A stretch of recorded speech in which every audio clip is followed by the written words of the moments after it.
kadragrag, welcome back to my vlog. Sa magandang hapon sa inyong lahat mula dito sa Lasak City. At eto na nga ang mga latest huling chismisan galore sa buwan ng Pebrero na pinagchichismisan at trending na pinag-uusapan ng mga active na mga chismoso at mga chismosa sa social media. Mga kadragrag, kita nyo naman sa ating papinkish na menopausal distraction look galore for today's video na kung saan ako grabe ha.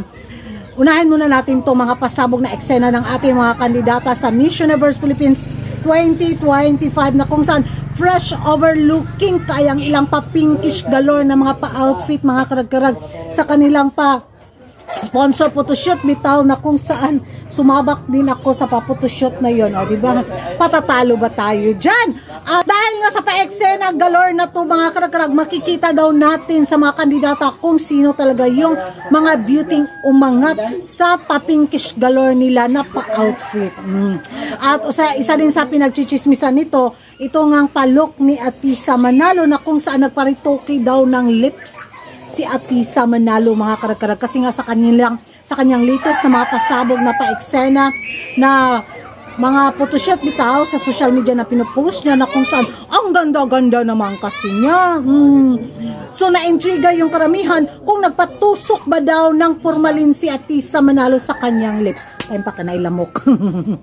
Katulman. Kasi nga biglang nabudlot bitaw gamay yung simod ni Atisa Manalo.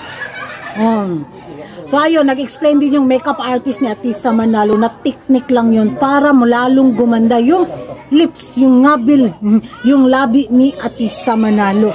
Yung mga ano bitaw, mga bashers ni Atisa Manalo agad na rumusponde na kung kampante daw si Atisa Manalo sa kanyang gada, bakit daw nagpatusok pa ito sa kanyang labi, which is na wow, mali sila. Yun yung mga hanas at manatan sa social media mga karag-karag. Pero hindi rin nagpapakabog yung mga ibang kandidata. Aura din sila kung aura na kung magkaalaman na lang talaga nito sa Fidalis sa MUPH 2025. Kung sino yung papalaring kandidata na magbebenta na mga paninda ni Sitang at saka ni Raul.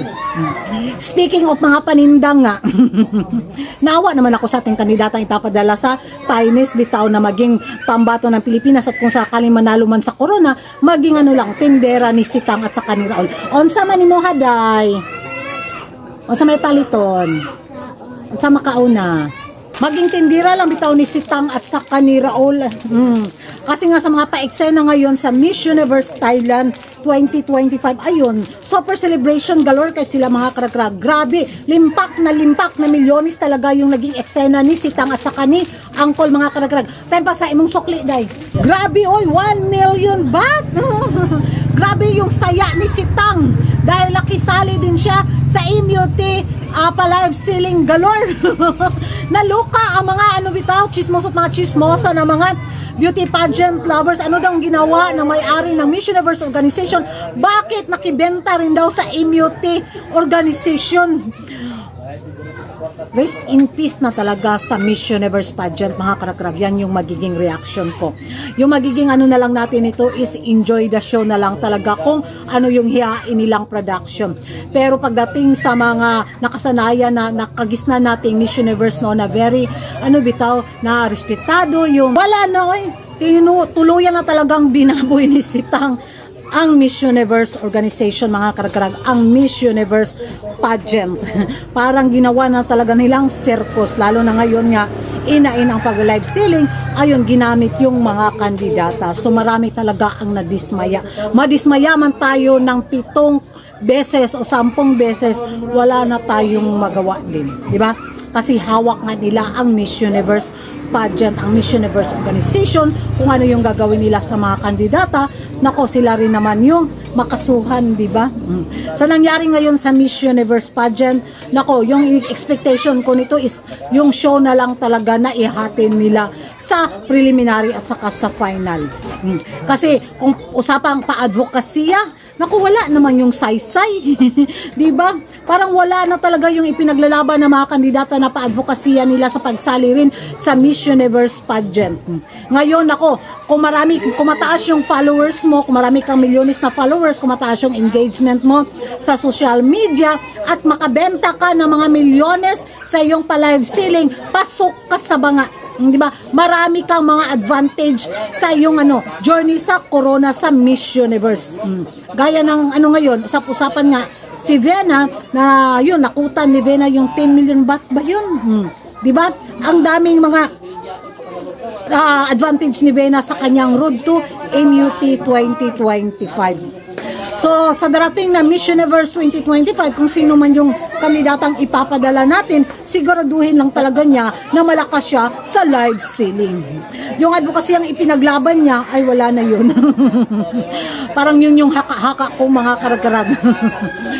Hay! Face stock ang puhunan, beauty yung puhunan sa Miss Universe pageant sa era ni Sitang. Kung gwapa ka, kung barbihan ka, mabinta ka sa market, pero yung beauty mo kagaya ng beauty ni Kuraga na pang tabuan ragyod kaday. Mami, mamaligya na lang ta sa tabuan o sa tabo bitaw. Okay pa kayo sa alright.